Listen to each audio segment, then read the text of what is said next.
भैया मिंटू एक ब्याह वाला क्या परिचित जी हमारी खुदाई दफा देखो रात दिन चिल्ला रहे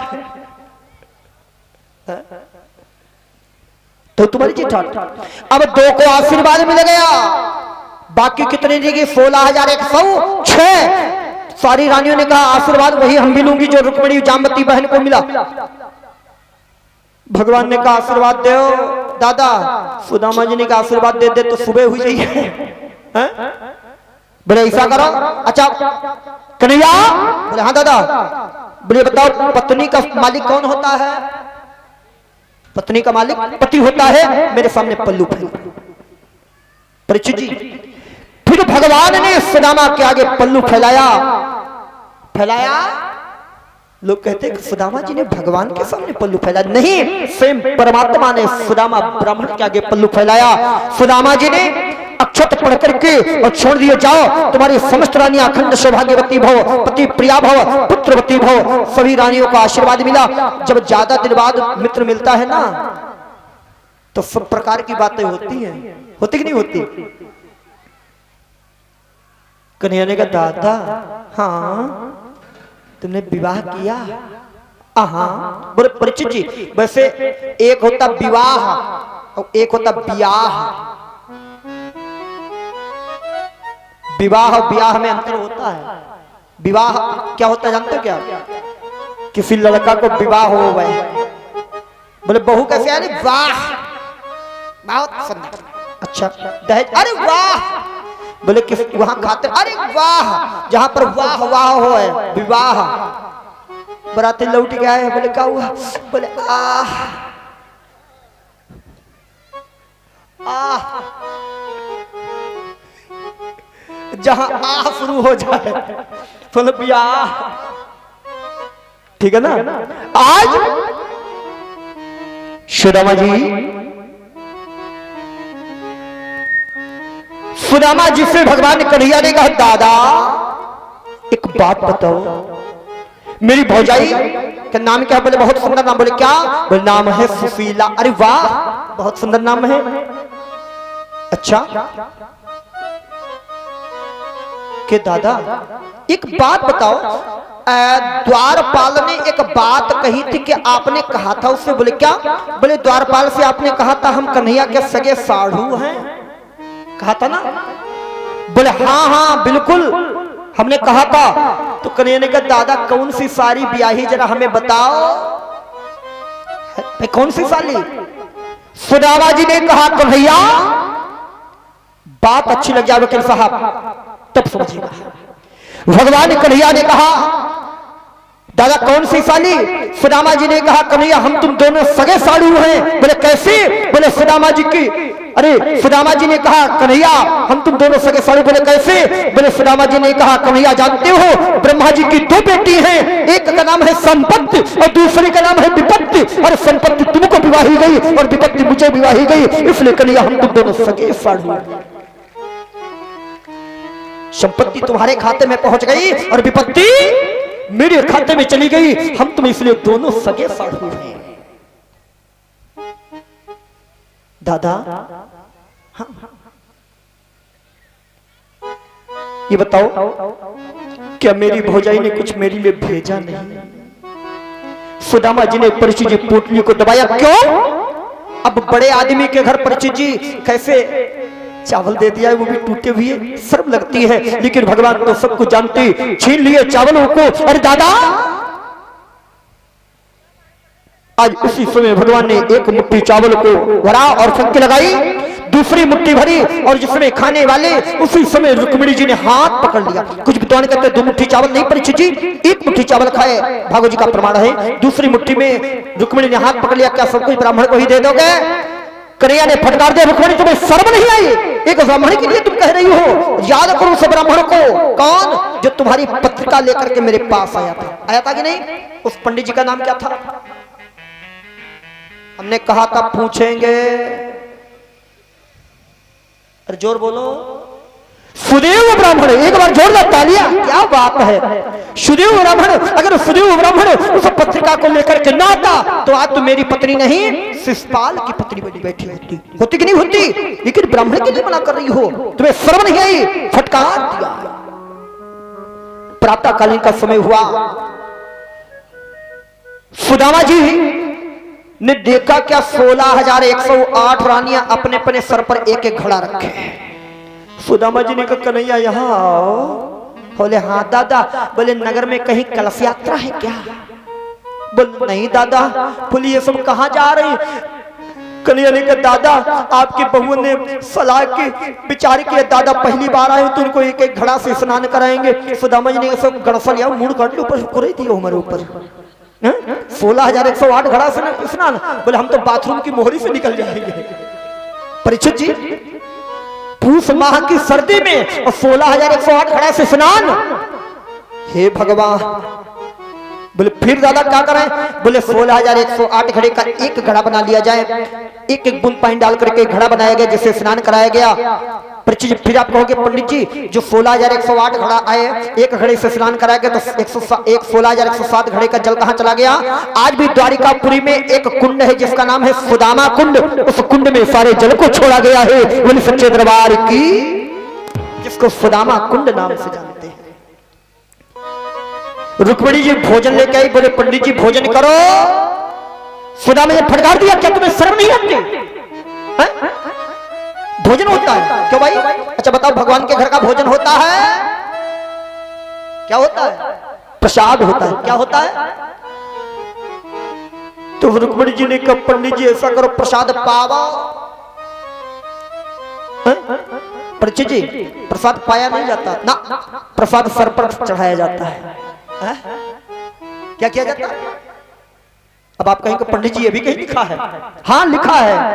जिस समय भगवान राम ने गंगा के पार हुए, केवट को उतराई दे रही है, सीएपी की ही जानने हारी मन मुद्री मन मुदित उतारी, और भगवान राम ने केवट से कहा ये मुद्रिका ले लो।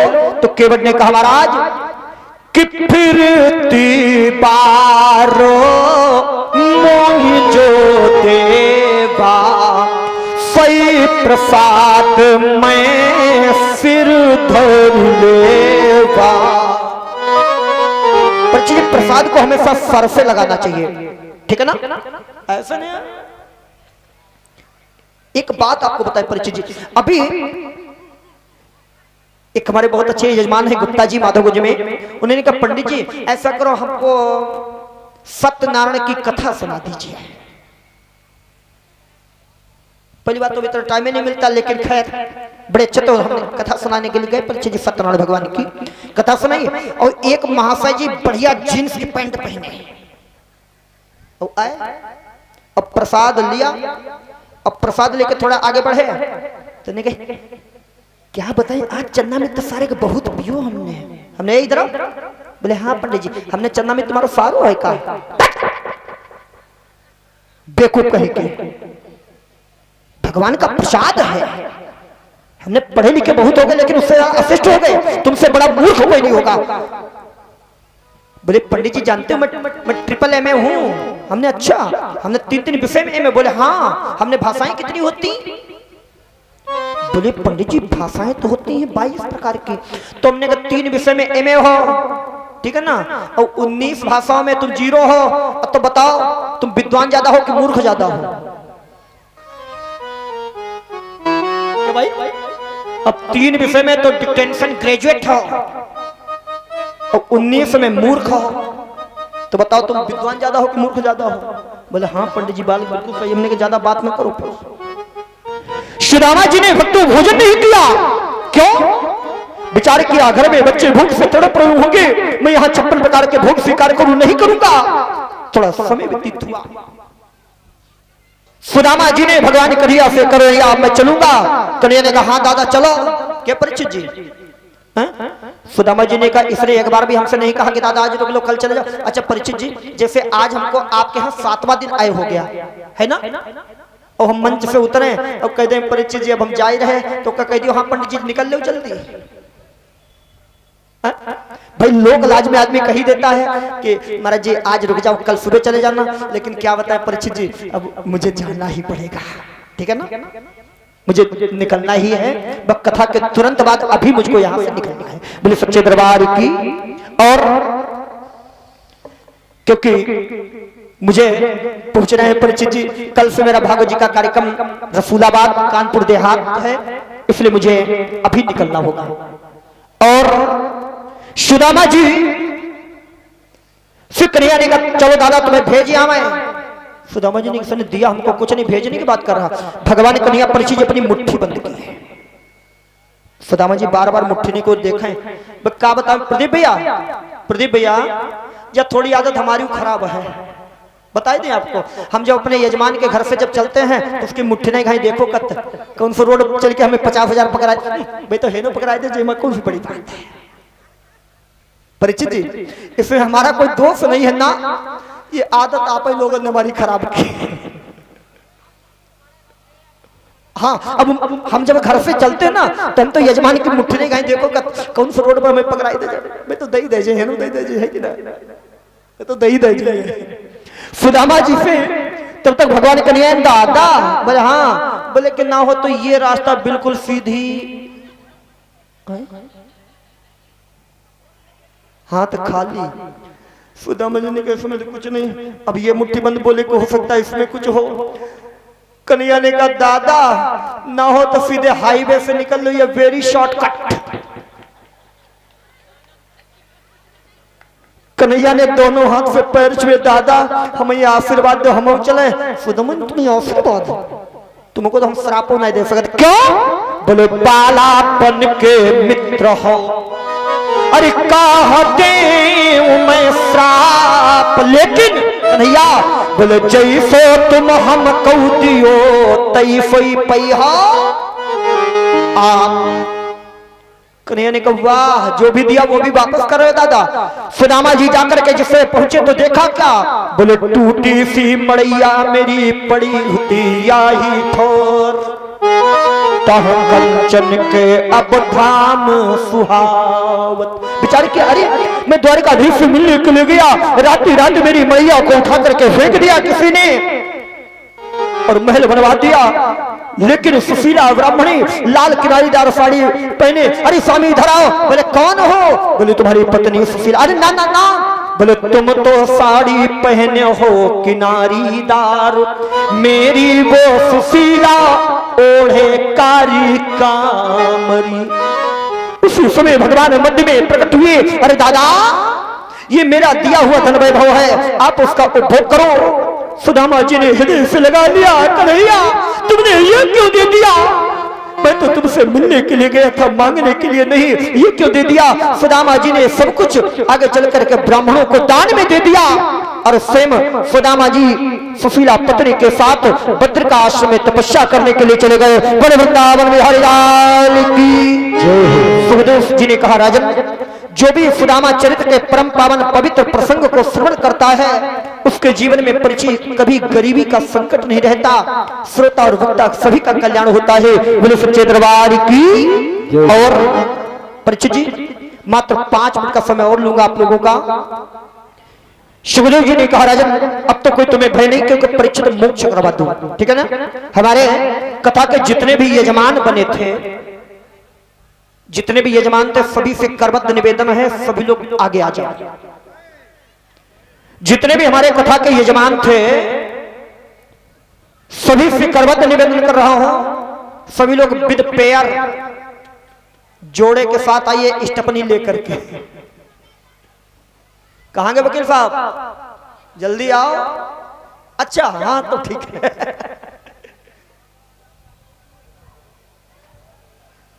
आज सुदामा जी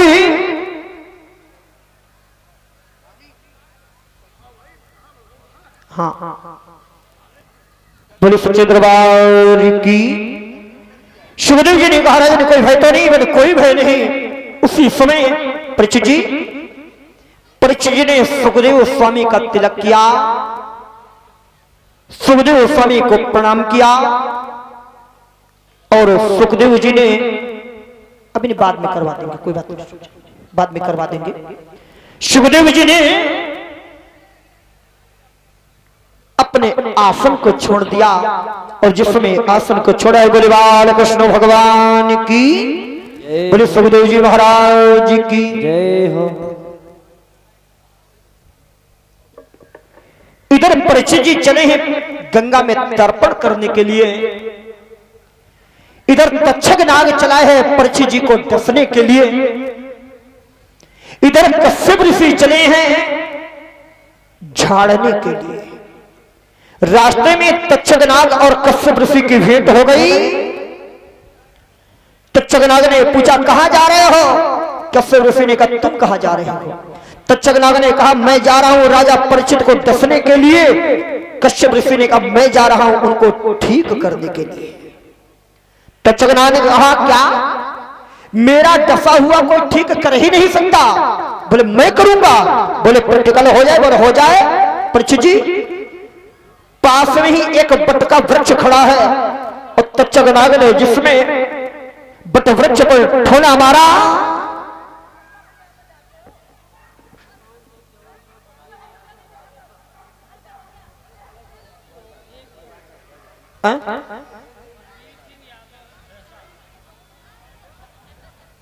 बोले सच्चे दरबार की वाह। और बोले सच्चे दरबार की। आज तक्षक नाग ने जिस समय बट वृक्ष पर ठोना मारा वो वृक्ष जल करके उसी समय परीक्षित जी भस्म हो गया। कश्यप ऋषि ने हाथ में जल लिया और जल लेकर के जिस समय बट वृक्ष पर छोड़ा उसी समय वृक्ष पूरा हरा भरा हो गया। तक्षक नाग समझ गया ओह कश्यप ऋषि के रहते में परीक्षित जी को डसना हमारे लिए संभव नहीं होगा। उसी समय तक्षक ने कहा कश्यप ऋषि से महाराज ऐसा करो आप घर लौट जाओ। क्यों? क्योंकि परीक्षित जी का समय आ गया है और उन्हें तो जाना ही पड़ेगा। क्यों? क्योंकि एक ब्राह्मण का श्राप है और ब्राह्मण की बात मिथ्या हो जाएगी, विधि विधाता का विधान बदल जाएगा, विधि का विधान बदल जाएगा, एक ब्राह्मण की बात मिथ्या हो जाएगी। इसलिए महाराज आप घर वापस हो जाओ। उसी समय कश्यप ऋषि वापस ये परीक्षित जी गंगा में तर्पण करने के लिए जिस समय चले तक्षक नाग ने छोटा स्वरूप बनाया और एक पुष्प के अंदर छुप करके बैठ गया। परीक्षित जी जिस समय गंगा में तर्पण करना चाहा उसी समय तक्षक नाग ने परीक्षित की नाक पर ठोना मारा और उसी समय परीक्षित भगवान के परम धाम की यात्रा करते हैं। बोले सच्चे दरबार की भक्तों माताओं। वैसे मैं कोई विद्वान नहीं हूं और विद्वान की बात क्या करूं, मैं तो विद्वान के चरणों के धूल के बराबर भी नहीं हूं। परीक्षित जी जो भी माता सरस्वती की कृपा है परीक्षित जी हमारे जीवन में, हाँ, और शायद आपको जानकारी नहीं है और नहीं है तो वही ठीक है। बोले सच्चे दरबार की। और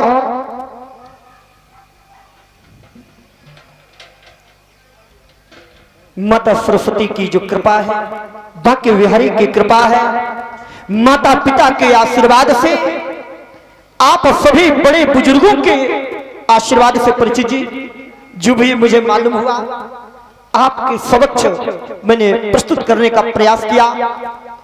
हो सकता है इस साप्ताहिक कथा में हमारी वाणी के द्वारा ऐसा कोई शब्द निकल गया हो जिसमें हमारे पिता तुल्य बैठे पूज्य बुजुर्ग जन हैं उनको कोई कष्ट हुआ हो, हमारी ये माताएं बहनें बैठी हैं उनको कोई कष्ट हुआ हो, तो सभी समय हाथ जोड़ करके क्षमा चाहता हूं। अपना पुत्र अपना भाई समझ करके मुझे क्षमा कर देना। क्यों परीक्षित जी? कारण यह है कि गलतियां तो इंसानों से ही हुआ करती हैं।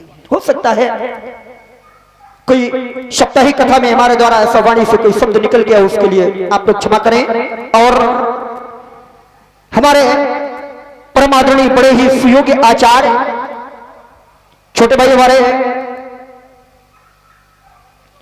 देवेंद्र त्रिपाठी जी, उनके द्वारा ऐसा कोई शब्द निकल गया हो तो उसके लिए मैं क्षमा चाहता एवं परम आदरणीय हमारे जो आरगन पर संगत कर रहे हैं, यद्यपि रिश्ते से हमारे वो मामा जी हैं, कन्नौज से हैं, और ननिहाल भी हमारा कन्नौज से है, और इनका परिचय जी हमारे जीवन में बहुत बड़ा इसलिए है। हमने अगर कथा जीवन में पैर रखा है तो ये देन हमारे मामा जी की है, सरनाम सिंह कुशवाहा जी जो आरगन पर संगत कर रहे हैं। उनके द्वारा अगर ऐसा कोई शब्द निकला उसके लिए मैं क्षमा चाहता। एवं परम आदरणीय हमारे भैया बड़े ही अच्छे हमारे जो पैड पर संगत कर रहे हैं, अनुराग जी कुशवाहा, क्या बात है। अनुराग कुशवाहा जी के द्वारा भी ऐसा कोई शब्द रहा हो, किसी को त्रुटि रही, उसके लिए भी मैं सभी से, उनके लिए मैं सभी से क्षमा चाहता। एवं परम ही सहयोगी हमारे जो मिंटू भैया नाल पर संगत कर रहे हैं, ये जानते हो हमारे और इनके जीवन में परिचित जी मिंटू भैया हमारे साथ में 16 वर्ष से लगातार साथ में साथ दे रहे हैं। इनके द्वारा भी ऐसा कोई शब्द निकला हो उसके लिए मैं सभी से क्षमा चाहता। एवं बड़ी ही सुंदर हमारे साउंड की व्यवस्था रही है भैया की, जो कि परिचित जी कुशवाहा का ही तो धमाका ही है पूरा, जो कि हमारे बड़े ही अच्छे हमारे संजय सिंह जी कुशवाहा, बड़ा सुंदर साउंड है भैया का, उनके द्वारा भी ऐसा कोई शब्द रहा उसके लिए भी मैं क्षमा चाहता। जो ऑपरेटिंग कर रहे हैं भैया हमारे हिमांशु भैया, वाकई में बहुत प्यारा सा है और बड़ी अच्छी व्यवस्थाएं रही हैं। व्यास मंच से बेटा आपके लिए बहुत सा आशीर्वाद है, शुभकामनाएं हैं, हमेशा नित्य प्रति ऐसे ही बढ़ते रहो। और परीक्षित जी जो मैं हर जगह मांगता हूं आप लोगों से भी वही मांग रहा हूं। परिवार होता है परीक्षित जी, और परिवार में कुछ ना कुछ वाद विवाद होता ही रहता है, हर परिवार में होता है, लेकिन उन परिवार में वाद विवाद को घर में बैठ करके ही सुलझा लेना, घर के बाहर मत जाने देना। अगर ये इतना ही सुलझा लोगे जीवन का कभी कोई भी तुम्हारा बाल बाका नहीं करने वाला। क्यों? क्योंकि कलयुग में संघे शक्ति कलो युगे, कलयुग में एकता में ही शक्ति है। एकजुट बन करके रहना। अगर आपस में बिखर जाओगे तो लोग उसका नाजायज फायदा उठाएंगे, लेकिन बिखरना नहीं है, हम लोगों को निखरना है। और जो हम निखर जाएंगे तो कोई भी हमारा बाल बाका करने वाला नहीं होगा।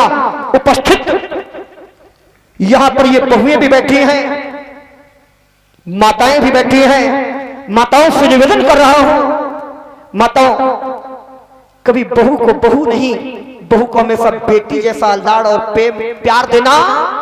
उपस्थित बहू से भी निवेदन है कि बहू अगर ये समझ ले कि मेरी सास नहीं है, ये मेरी माँ है, और माँ अगर सास अगर समझ ले ये मेरी बेटी बहू नहीं ये मेरी बेटी है, तो आपस में कभी कलह हो ही नहीं सकता है। उपस्थित सभी से निवेदन कर रहा हूं, सभी लोग एकजुट होकर के रहिएगा, क्योंकि परिचित जी एकता में बहुत बड़ी शक्ति होती है। कोई प्रमाण आपको बताओ परिचित जी, जिसमें भगवान राम रावण को मार करके अयोध्या आए,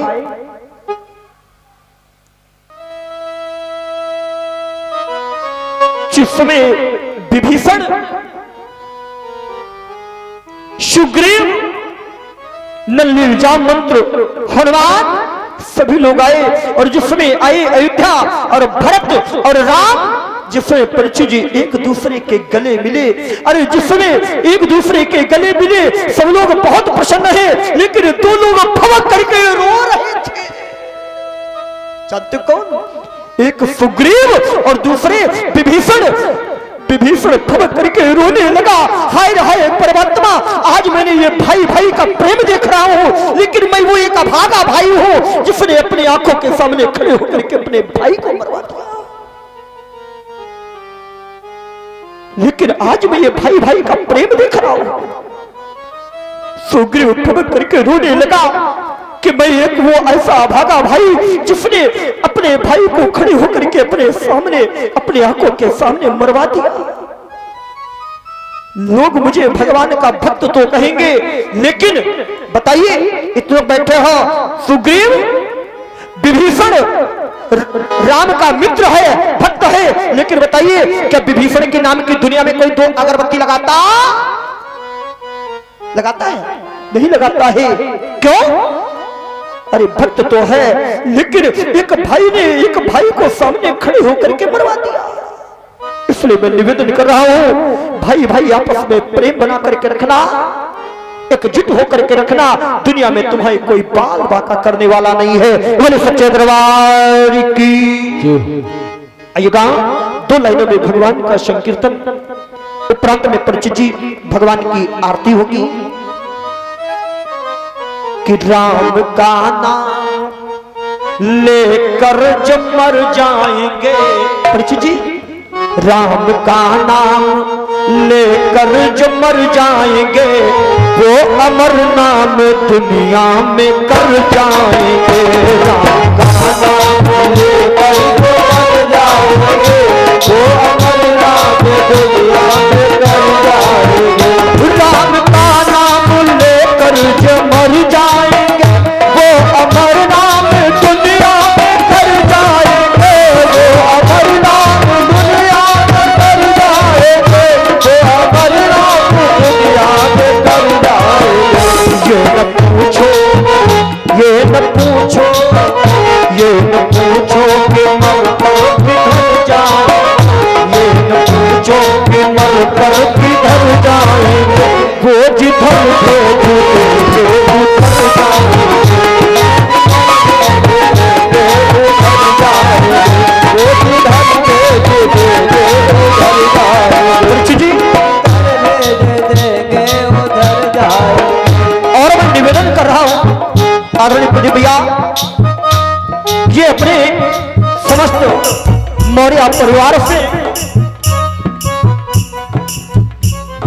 आपके समस्त इष्ट मित्रों बंधु बांधवों से, बेहसा के सभी माताओं बहनों से, भक्तों जो आप लोगों ने मुझे इतना प्रेम दिया, इतना प्रेम प्यार स्नेह दिया, मैं हाथ जोड़ करके निवेदन कर रहा हूं, इस प्रेम प्यार को परिचय हमेशा से बनाए रखना। क्यों? टूट जाए न माला कहीं प्रेम, ये अनमोल रूपी प्रेम रूपी माला में जो आप लोगों ने मुझे गूंथा है, रहीमन धागा प्रेम का मत तोड़ो चटकाए, और टूटे से फिर ना जुड़े जुड़े गांठ। टूट जाए न माला कहीं प्रेम, ये अनमोल मोती बिखर जाएंगे, ये अनमोल मोती बिखर जाएंगे, ये अनमोल मोती बिखर जाएंगे, ये अनमोल मोती बिखर जाएंगे। जो हम लोगों ने इतना प्रेम प्यार स्नेह दिया, मैं तो वाकई बिहारी से कामना करता हूँ हमारे सभी भक्तों के जीवन में कभी कोई कष्ट न आने पाए, सभी के जीवन में सुख और समृद्धि का प्रादुर्भाव हो। टूट जाए न माला कहीं प्रेम की, ये अनमोल मोती बिखर जाएंगे, ये अनमोल मोती बिखर जाएंगे, ये अनमोल मोती बिखर जाएंगे, ये अनमोल मोती बिखर जाएंगे। परीक्षित जी सच है मानो, अब मान लोगे तो आपकी मर्जी, अर्जी हमारी और मर्जी तुम्हारी। सच है मानो, सच है मानो न मानो खुशी आप, सच है मानो न मानो खुशी आप, हम मुसाफिर हैं अपने घर जाएंगे, मुसाफिर हैं अपने घर जाएंगे, हम मुसाफिर हैं अपने घर जाएंगे, हम मुसाफिर हैं अपने घर जाएंगे। क्योंकि हम तो परिचित जी, हम परदेसी फकीर किसी दिन याद करोगे, इसलिए मेरा निवेदन है सभी लोग एकजुट रहना। और ये भक्तों ने इतना सुंदर समय दिया है, मेरे पास आज इतने शब्द नहीं है, इतना परिचय जी, मैं तो पहली बार यहाँ आया, लेकिन मुझे नहीं पता था कि कितना प्रेम यहाँ मिलेगा मुझे। इतना प्रेम इन माता बहनों का, इन भक्तों का, ये पिता तुल्य बैठे हमारे पूज्य बुजुर्ग जन हैं, इतना ही स्नेह मुझे किया। मैं तो व्यास मंच से बैठ करके सभी के लिए शुभकामनाएं, सभी के जीवन में सुख और समृद्धि का प्रादुर्भाव हो। बलवान कृष्ण भगवान की। परिचित जी, अगर जीवन में जीवन रहा, आप लोगों ने अगर कभी मुझे याद किया, तो आप लोगों की सेवा में पुनः ये शरीर हाजिर होगा, और मर गए तो फिर कोई बात नहीं, आज से ही राम राम। जय जय श्री राधे। बोलो वृंदावन बिहारी लाल की। आए दो लाइनों में संयुक्त बड़े भाव के साथ हाथ उठा करके और तालियां बजाते हुए भगवान का भजन गाएंगे। राधे राधे। बिल्कुल सीधे बताओ, आज के बाद थोड़ी ना कहेंगे फिर किसी से। हाथ बिल्कुल सीधे। राधे राधे। अरे बोलो ना, राधे राधे। तेज बोलो, राधे राधे। भैया लोग बोलो ना, राधे राधे। राधे राधे जब चलो आएंगे बिहारी, राधे राधे जब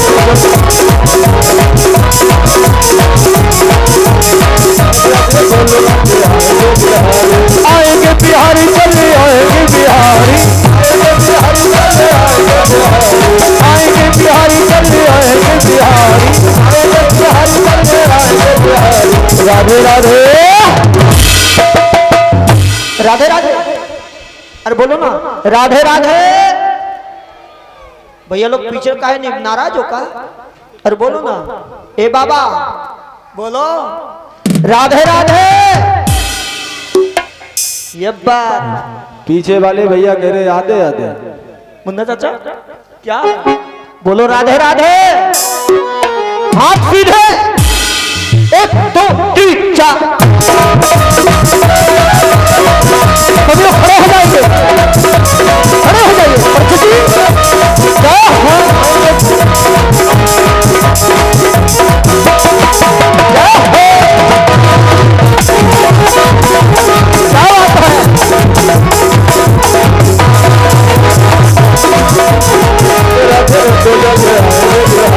आएंगे बिहारी, चले आएंगे बिहारी, आएंगे बिहारी, चले आएंगे बिहारी। राधे राधे। राधे राधे। राधे राधे। बिल्कुल हाथ सीधे।